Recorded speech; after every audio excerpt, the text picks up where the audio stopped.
Good morning student 11th class. आज हम पढ़ेंगे चैप्टर नंबर 5 लेजिस्लेचर यानी कि विधान पालिका। विधान पालिका का क्या अर्थ है? सरकार के 3 प्रमुख अंग होते हैं। ठीक है बेटा।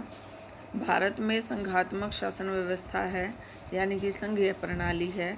संविधान के अनुच्छेद 1 के अनुसार भारत को राज्यों का संघ घोषित किया गया है। भारतीय संघ में 28 राज्य और 9 केंद्र शासित प्रदेश हैं। ठीक है।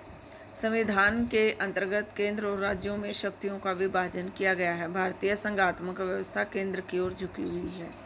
इसके बाद हम पढ़ेंगे कि विधान पालिका के 3 अंग होते हैं: विधान पालिका, कार्यपालिका और न्यायपालिका। ठीक है। इन सरकार के 3 अंगों में क्या होता है कि 3 अंगों में से सबसे जो ज़्यादा महत्वपूर्ण अंग है वो है विधान पालिका। विधान पालिका के मुख्य कार्य क्या होता है? विधान पालिका का मुख्य कार्य होता है देश की परिस्थितियों के अनुसार आवश्यक कानूनों का निर्माण करना। विधान पालिका कार्यपालिका पर भी नियंत्रण रखती है। भारतीय संसद में संविधान के अनुच्छेद 79 के अनुसार संघ के लिए एक संसद होगी और जो राष्ट्रपति दोनों सदनों राज्यसभा लोकसभा से मिलकर बनेगी। राज्यसभा भारतीय संसद का ऊपरी सदन है जबकि लोकसभा भारतीय संसद का निचला सदन है। ठीक है बेटा। इसके सदस्यों की संख्या यानी कि जो विधान पालिका है उसके सदस्यों की संख्या 250 हो सकती है, जिनमें से 12 सदस्य राष्ट्रपति के द्वारा मनोनीत होते हैं। जिन्हें किन्हीं विशेष क्षेत्रों में ख्याति प्राप्त हो उन्हें ही राष्ट्रपति मनोनीत करता है। लोकसभा संसद का निम्न सदन है लोकसभा, और यह समस्त देश का प्रतिनिधित्व करता है।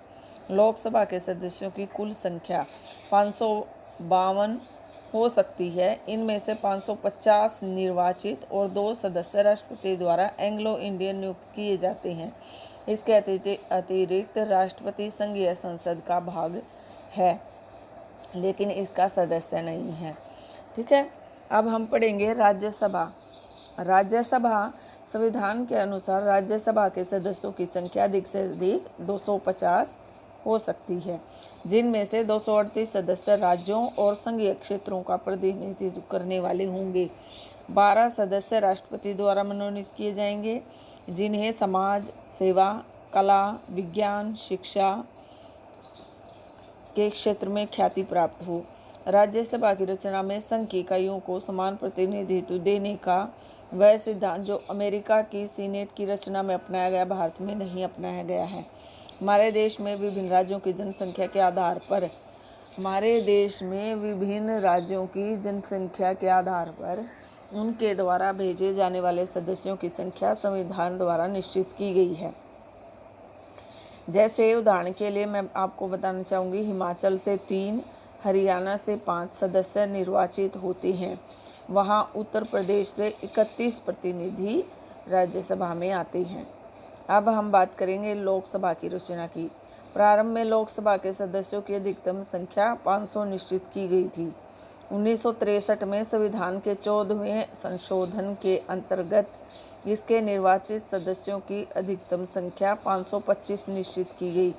31वें संशोधन के अंतर्गत इसके निर्वाचित सदस्यों की अधिकतम संख्या 545 निश्चित की गई। परंतु अब गोवा, दमन और दीव पुनर्गठन अधिनियम 1987 के द्वारा लोकसभा के निर्वाचित सदस्यों की संख्या 550 हो सकती है। इस प्रकार लोकसभा के सदस्यों की कुल संख्या 552 हो सकती है। आजकल लोकसभा की कुल सदस्य संख्या 545 है।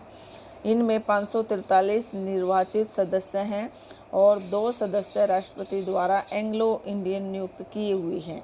अब ये एंग्लो इंडियन वो होते हैं जिसमें फादर या मदर में से कोई एक विदेशी हो। लोकसभा का स्पीकर। लोकसभा भारतीय संसद का निम्न तथा जनता द्वारा प्रत्यक्ष रूप से निर्वाचित सदन है। संसद की शक्तियां वास्तव में लोकसभा ही प्रयोग करती है। लोकसभा की अध्यक्षता इसके अध्यक्ष द्वारा की जाती है, स्पीकर के द्वारा की जाती है। लोकसभा अध्यक्ष के नेतृत्व में ही अपने समस्त कार्य करती है। तो लोकसभा के प्रेजेंट टाइम में जो स्पीकर हैं वो कौन है? डॉक्टर ओम बिरला। याद रखना है आपको। लोकसभा के भंग होने पर भी अध्यक्ष का पद नई लोकसभा के आने तक बना रहता है। मुनरों के अनुसार स्पीकर लोकसभा के प्रमुखतम व्यक्ति होते हैं। अब यहाँ पर क्वेश्चन बन रहा है कि स्पीकर का चुनाव कैसे होता है। लोकसभा का जो अध्यक्ष है, लोकसभा का जो स्पीकर है, वो सभा के सदस्यों द्वारा अपने में से ही चुना जाता है। आम चुनाव के बाद लोकसभा अपनी प्रथम बैठक में अध्यक्ष का चुनाव करती है। उपाध्यक्ष का चुनाव भी उसी समय होता है। वास्तव में बहुमत दल की इच्छा अनुसार ही कोई व्यक्ति अध्यक्ष के पद पर चुना जाता है, क्योंकि यदि स्पीकर के पद के लिए मुकाबला होता है तो बहुमत दल का उम्मीदवार ही विजय होता है। ठीक है, तो भारत की विधान पालिका को क्या कहते हैं? भारत की विधान पालिका को संसद कहते हैं। भारतीय संसद के कितने सदन हैं? भारतीय संसद के 2 सदन हैं। फर्स्ट है लोकसभा, सेकंड है राज्यसभा। ठीक है, फिर है राज्यसभा की अवधि कितनी होती है? राज्यसभा की अवधि